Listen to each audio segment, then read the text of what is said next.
Whew, that's quite a workout you're giving me. Now, there's no way I'm ever going to beat you to the wall, but nobody expects me to. This is Holly McComb, champion swimmer from McGill. Holly, you're also a fitness expert.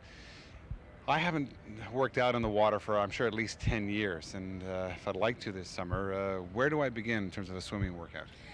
You might want to try aiming for about 15 to 20 minutes of kind of a moderate effort swimming, taking a little bit of rest whenever you need to. It'd be a good idea to do that about 3 times a week. Okay, now once I've established that 15-minute swim, how do I determine whether I'm challenging myself enough? Well, by the end of the workout, I think you should feel like your breathing is a little deeper than it would normally be at rest, and you might even feel a little bit of muscle fatigue, and you might even judge if you're just beginning the next day, there might even be a little bit of muscle soreness because you haven't used those muscles in a while. Okay, and if I want to build on that 15 minutes, where do I go with it from there? Well, there's several ways you can make your workout a little more challenging so you keep benefiting from it.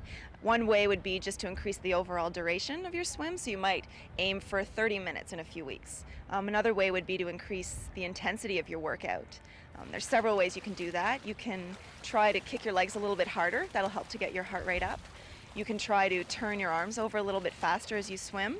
But one thing to remember with that is the better swimmer is not the one who spins their arms faster, but the one who actually can pull more water with their arms. So a little tip in your front crawl might be that you want to try to get your arm on a little bit of an angle and keep your elbows high as you're swimming through the water to hold more water. Get that elbow up. Yeah, underneath the water as you're pulling. I find the breaststroke a little bit easier than the other ones. Is there one stroke that's more beneficial than the other? No stroke is actually more beneficial in itself than the other. It's actually a good idea if you can do more than one stroke to vary your strokes. You might want to do one length of backstroke, one length of breaststroke, one length of front crawl, just because each stroke tends to focus on different muscle groups, so that by doing all the strokes, you're going to be getting a more complete body workout. Okay, and it goes without saying, like any other sport, you got to have a warm-up and a cool-down. Yeah. You figure you're in the water.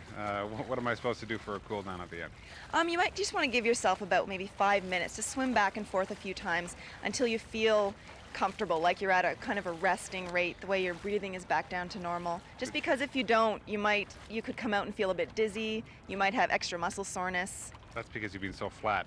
Yeah, exactly.